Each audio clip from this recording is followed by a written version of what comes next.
Banyak sekali dalam hal putusan tersebut terjadi manipulasi fakta-fakta persidangan oleh putusan, oleh hakim dalam putusannya itu tersebut. Karena kita melihat sidang ini terbuka untuk umum, kita rekam dan semua menyaksikan, banyak sekali hal-hal yang seharusnya tidak pernah ada dalam persidangan tapi dikatakan dalam putusan. Contoh, kesalahan pengadaan, Chromebooknya salah sasaran, mau di 3T nggak bisa digunakan di sana. Itu kurang tepat. Karena pada fakta persidangan kami menghadirkan guru-guru yang dari Papua mengatakan bisa dipakai. Gitu. Tapi begini, dalam kasusnya Nadiem ini ada dua dakwaan. Dakwaan primer dan dakwaan subsidiar. Dalam dakwaan primer, Nadiem dibebaskan. Tidak terbukti. Namun dalam dakwaan subsidiar, menurut hakim, 4 hakim ini menyatakan terbukti. Tentunya sebagai bagian dari penegak hukum, karena advokat juga adalah penegak hukum, kita menghargai putusan tersebut. Tetapi, yang tadi disampaikan oleh Pak Jasman, kita harus mengedukasi masyarakat dengan benar. Dan itu kewajiban moral kita sebagai bagian dari penegak hukum. Bahwa putusan-putusan yang tidak profesional, yang memang menyalahi prosedural, harus kita kritisi. Karena kalau tidak, akan tercipta ketidakpastian hukum. Kita ingat bahwa kepastian hukum itu merupakan hal yang fundamental buat negara kita ini sebagai negara hukum. Karena kepastian hukum inilah yang mendatangkan investor ke Indonesia. Kalau tidak ada kepastian hukum, para investor akan takut untuk masuk ke Indonesia. Oleh karena itu, kami dalam kasus ini sudah menyatakan banding dan tadi kami sudah resmi memasukkan banding. Sedangkan untuk penyalahan gunaan perilaku hakim, penyalahgunaan perilakunya hakim, kami sudah melaporkan ini ke Komisi Yudisial secara resmi. Di situ kami sampaikan bahwa hakim ini dalam membuat putusan ada banyak hal yang dia melanggar proseduralnya. Misalnya, jangan lupa bahwa proses di pengadilan itu adalah yudek fakti, melihat fakta-fakta persidangan. Barulah di situ menimbulkan keyakinan hakim. Banyak sekali dalam hal putusan tersebut terjadi manipulasi fakta-fakta persidangan oleh putusan, oleh hakim dalam putusannya itu tersebut. Karena kita melihat sidang ini terbuka untuk umum, kita rekam dan semua menyaksikan, banyak sekali hal-hal yang seharusnya tidak pernah ada dalam persidangan tapi dikatakan dalam putusan. Misalnya contoh, hakim mengatakan bahwa tadi lembaga BPKP melakukan survei ke lapangan. Padahal si pemberi keterangan dari yang hadir auditor itu, dia tidak mengatakan itu. Dan memang faktanya tidak dilakukan survei ke lapangan. Justru sebaliknya, kamilah yang melakukan, menghadirkan dalam persidangan guru-guru se-Indonesia. Tadi menjawab apa yang dikatakan oleh Pak Jasman, bahwa Chromebook ini tidak berguna, salah. Chromebook ini terpakai dan berguna. Artinya kami hadirkan perwakilan dari Aceh, kami hadirkan perwakilan dari Papua, Indonesia Timur, Pulau Jawa, Pulau Sumatera, semua mengatakan dalam persidangan ini 100% terpakai? Mengatakan 90%. 90% penggunaan Chromebook sesuai dengan yang diharapkan. Yang tidak sesuai apa alasannya? Ada berbagai macam masalah-masalah teknis dan itu umum yang seperti itu terjadi.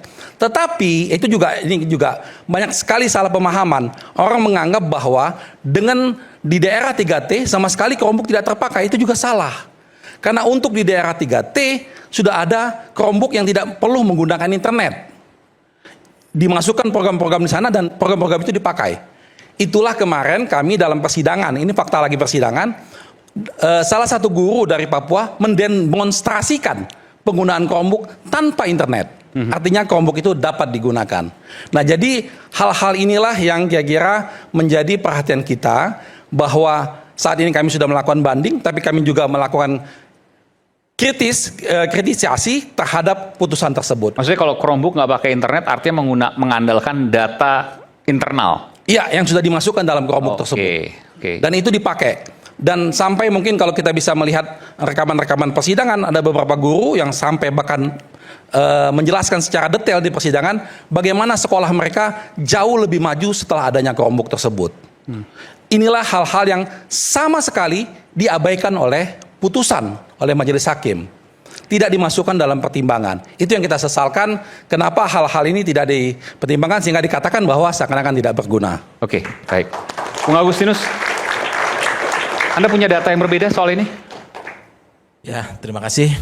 Pertama saya Kawan mau lama saya. katakan bahwa kita pertama harus menghormati. Saya pribadi menghormati pembelaan dari kuasa hukum, menghormati kesediaan keluarga dan sebagainya.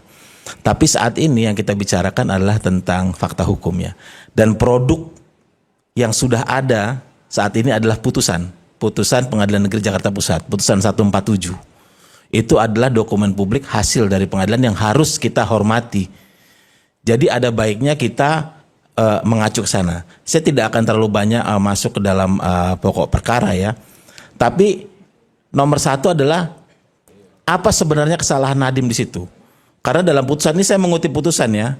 Karena dalam putusan disebutkan jenis kesalahannya Nadiem itu adalah kesalahan yang kategorinya paling berat, dolus directus. Apa jenis kesalahannya? Saya kutipkan pada halaman 892 dari putusan. Bahwa intinya adalah Nadiem adalah Mendikbudristek yang menerbitkan 2 peraturan menteri yang secara spesifik mencantumkan merek Chrome OS dan Chrome Education Upgrade. Keduanya adalah produk Google. Sementara di sisi lain PT Goto Tbk di mana Nadiem adalah pemegang sahamnya menerima investasi dari Google senilai 786,9 juta US dollar atau sekitar 11 triliun. Oke. Itu yang tercantum di dalam putusan. Kenapa? Artinya dalam putusan juga disebutkan bukan semata mempersalahkan kebijakan peraturan menterinya itu.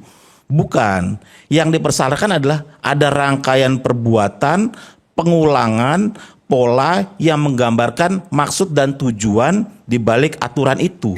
Jadi yang namanya mens rea itu, niat batin, sikap batin itu tergambar di situ. Di situ artinya apa?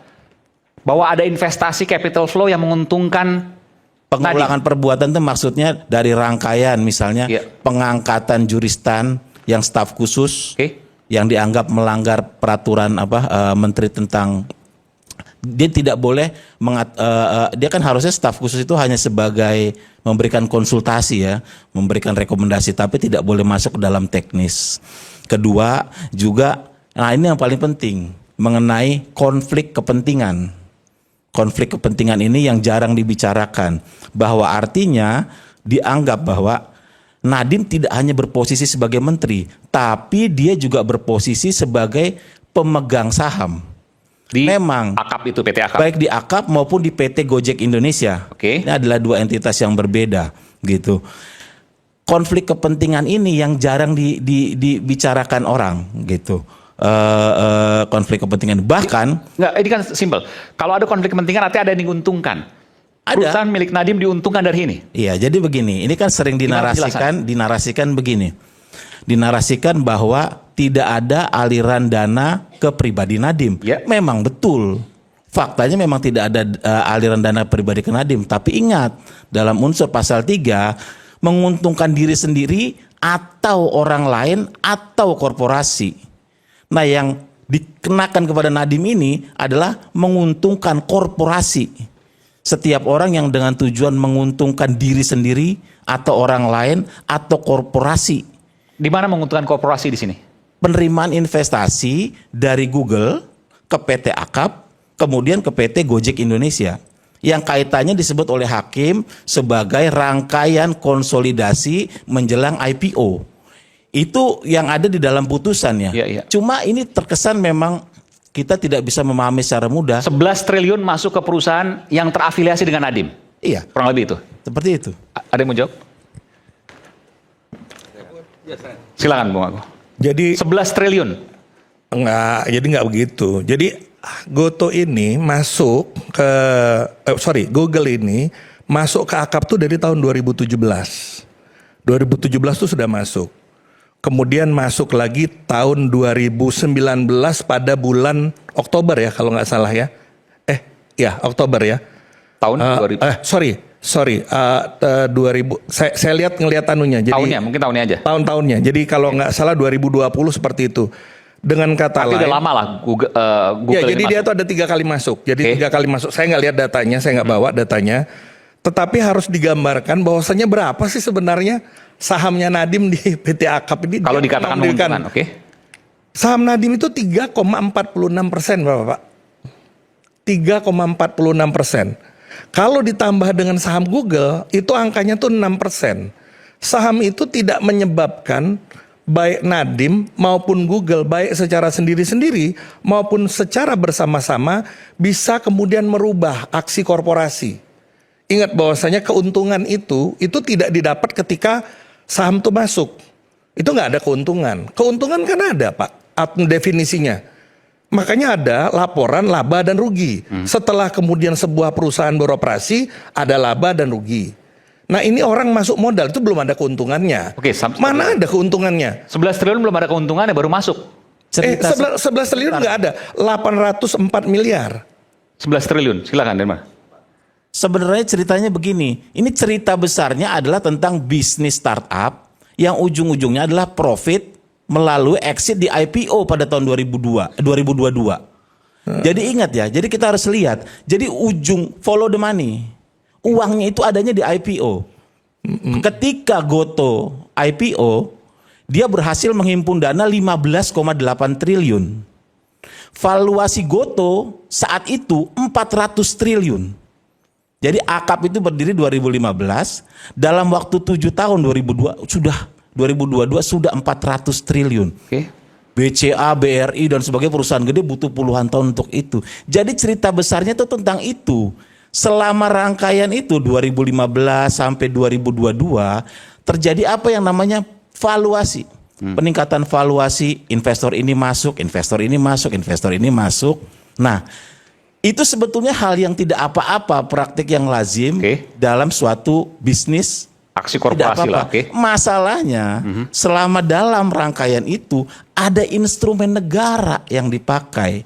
Posisi Nadiem sebagai menteri penyelenggara negara di situ persoalannya. Ini bukan swasta. Jadi valuasi perusahaan milik Nadiem meningkat sangat signifikan, bahkan perusahaan tadi yang disebutkan tadi nggak bisa seperti itu puluhan tahun. Apa hubungannya sama pengadaan harga laptop? Nah sebentar. Apa coba hubungannya coba? Jadi begini, cerita besarnya begini. Jadi pada Juni 2022,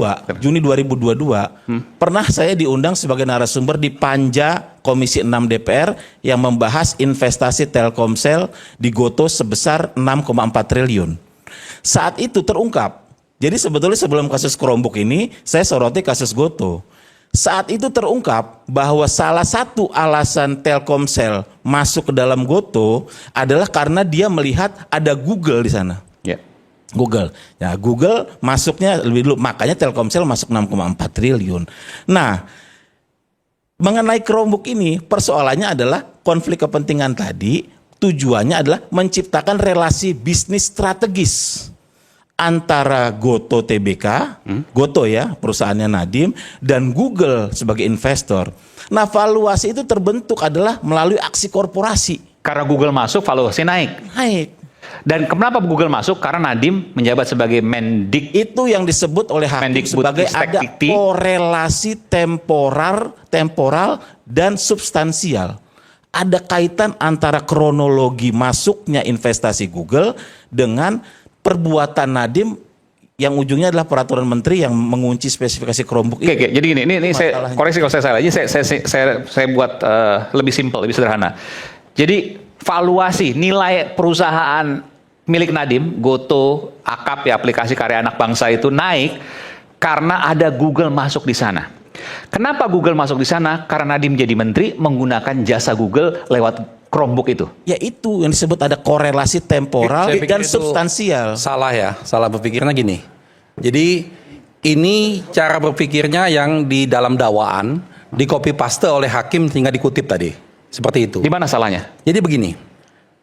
Google itu sudah lama sebagai pemegang saham di PT AKAP ini. Ya, sudah lama. Mereka sejak dari 2017, lalu 2020 dan terakhir baru 2021. Ya. Nadiem ketika dia menjadi menteri, dia mengundurkan diri dari semua jabatannya di sana. Dia melepaskan diri. Ini sebelum Google menambah sahamnya. Nadiem sudah mengundurkan diri di sana. Ya. Lalu Nadiem itu hanya pemegang saham yang minoritas. Karena banyak sekali pemegang saham lainnya di sana. Karena TBK juga. Ya. Inilah yang sebetulnya menjadi benang yang terputus. Jadi seakan-akan ini akan asumsi momentum Nadiem setelah jadi menteri, lalu tidak lama setelah itu Google menambah sahamnya di sana, seakan-akan ada kepentingan di sana. Itu yang dimaksudkan itu. Nadiem itu ketika melepaskan semua kepentingan pada waktu jadi menteri, apakah sahamnya masih ada di sana? Ada pemegang saham minoritas. Dia pemegang saham. Ya artinya 3, tetap mendapat sekian %. keuntungan kalau valuasi perusahaannya naik dong. Justru tadi sebaliknya, dengan masuknya saham dari tambahan, karena ini kan mereka melakukan IPO pada waktu itu, lalu mereka menambah sahamnya masing-masing. Nadiem malah menurun dari jumlah nilai sahamnya pada waktu itu. Nah, ini sama sekali tidak ada hubungannya dengan peristiwa, apalagi tadi masalah dia sebagai menteri pejabat negara. Proses aksi korporasi ini tidak ada hubungan sama sekali dengan ini. Makanya ketika hal ini ditanyakan kepada Google, kan gini ya, ini kan Nadiem didakwa menguntungkan kepentingan Google. Tapi pada faktanya Google tidak pernah diperiksa oleh penyidik. Ya, jangankan dijadikan tersangka, diperiksa pun tidak. Sampai akhir persidangan tidak ada. Pertanyaan sederhana, ketika valuasi perusahaan Nadiem yang sementara dilepaskan itu naik, apakah Nadiem mendapatkan keuntungan? Sama sekali tidak. Tapi kan masih ada saham di sana. Iya betul, sampai sekarang dia masih ada saham di sana. Artinya kalau valuasi karena pada waktu naik, IPO, ya pada waktu valuasi IPO, perusahaan naik, artinya dia mendapat keuntungan. Betul, nilainya itu menjadi naik pada waktu itu pas IPO, cuman di atas kertas. Setelah itu sekarang ini turun lagi. Sekarang turun lagi. Jadi ada tidak aturan pemegang saham itu tidak boleh jual pada saat IPO. Dia harus nunggu minimal 8 bulan. Setelah lewat 8 bulan sahamnya sudah jatuh lagi. Jadi begini, jadi pada saat kemudian jatuh lagi dibandingkan dengan pada saat dia naik. Tapi ketika tadi sebutkan dibandingkan pada saat 2015, Anda mau mengatakan itu, Pak. Ini sudah sebentar. jatuh lagi. Ya, sekarang gini. Pertama kasusnya ini kan kasusnya kasus pengadaan laptop. Ya. Kasus pengadaan laptop itu disebut ada kerugian negara. Kerugian negaranya tidak ada. Proses pengadaannya tidak bermasalah. Nah sekarang mau dikatakan bahwasanya ini ada urusan Google. Saya itu bertanya, urusan Google dalam pengadaan laptop ini kasusnya pengadaan laptop kan? Kalau urusan itu nanti masalah Goto itu kan kasus yang berbeda. Ya.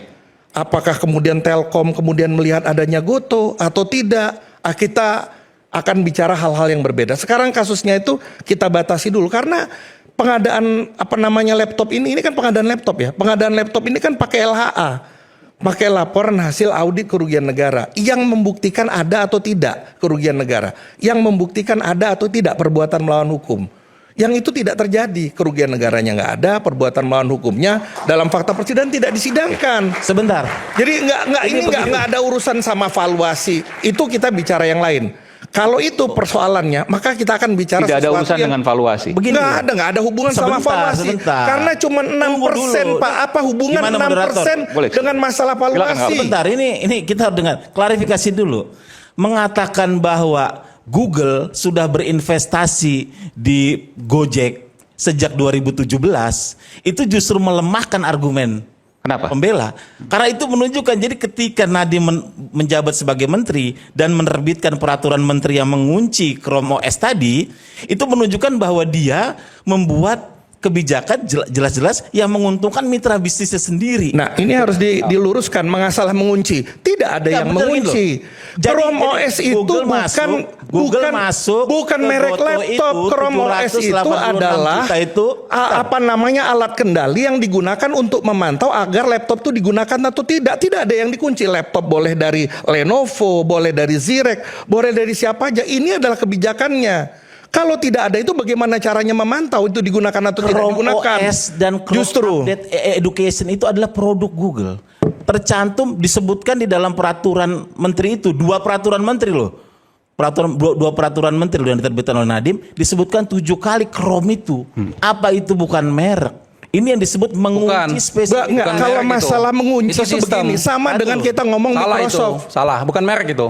Jadi Google tidak mengeluarkan laptop, itu salah lagi.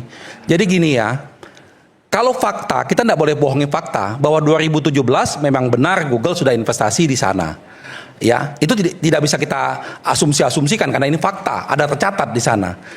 Yang menunjukkan ini adalah kausalitasnya. Apakah dengan Google ada di sana, lalu ada kepentingan di sana? Menguntungkan Menguntungkan. perusahaan Nadiem gitu ya. Kalau begini, kalau Google diuntungkan dengan proses tadi kerombok, ya semua pihak yang ikut dalam kegiatan di pemerintah pasti harus ada untung dong, masa mereka nggak untung? Masalahnya, keuntungannya ini keuntungan yang wajar tidak, prosesnya benar tidak, kan begitu. Nah, semua proses ini sederhana sebetulnya. Pada waktu itu terjadi kajian teknis dari bawah. Pilihannya dua, setelah sekian banyak dilakukan kajian, pilihannya dua, memilih Chrome OS atau memilih Windows pada waktu itu. Lalu Nadiem diusulkan oleh bawahnya bahwa kalau menggunakan Chrome OS jauh lebih hemat. Kalau dihitung-hitung menghemat sampai 3,6 triliun. Karena satu sekolah itu bisa sampai 50 juta. Chrome OS dari Google nih ya. Ya, dalam hal ini Oke. Google. Sehingga Nadiem memutuskan, go ahead, ambil yang murah. Bagaimana orang memutuskan produk yang lebih murah malah disalahkan. Bayangkan kalau dia memutuskan pada waktu itu justru yang mahal. Ini yang menjadi kekacauan di sini. Kalau pada waktu itu momentumnya pada waktu itu berdekatan, itu hanya asumsi yang sama sekali di persidangan nggak ada buktinya, sama sekali nggak ada. Satu hal lagi, Dan Pak masalahnya banyak sekali pihak-pihak dalam hal ini proses ini tidak memahami tentang aksi korporasi, tentang saham, tentang investasi, sehingga nggak nyambung ngomongnya itu. Anda mau mengatakan Bung Pak Agustinus Ari, nggak paham soal itu? Enggak, saya nggak ada katakan satu hal lagi, Pak Ari, satu hal lagi. Soal kunci mengunci, itu kalau kemudian dia diistilahkan mengunci Chrome, peraturan menteri sebelumnya mengunci Windows. Jadi aspek mengunci yang namanya aplikasi itu nggak jadi perbuatan melawan hukumnya. Sebelumnya Windows dikunci, Ya. tetapi aplikasi. Sekali lagi aplikasi, bukan laptopnya. Laptopnya terbuka. Itu Karena yang persaingan buka usaha. yang namanya operating system Windows, ya cuman Windows. Iya. Yang bikin yang namanya operating system OS, ya cuman Chrome. Kenapa pakai itu? Karena ada pemantaunya. Itu yang dibutuhkan gitu loh. Bukan untuk mengunci. Sebenarnya itu tidak masalah. Karena apa? Karena tidak berdampak terhadap harga laptopnya. Nggak ada dampaknya.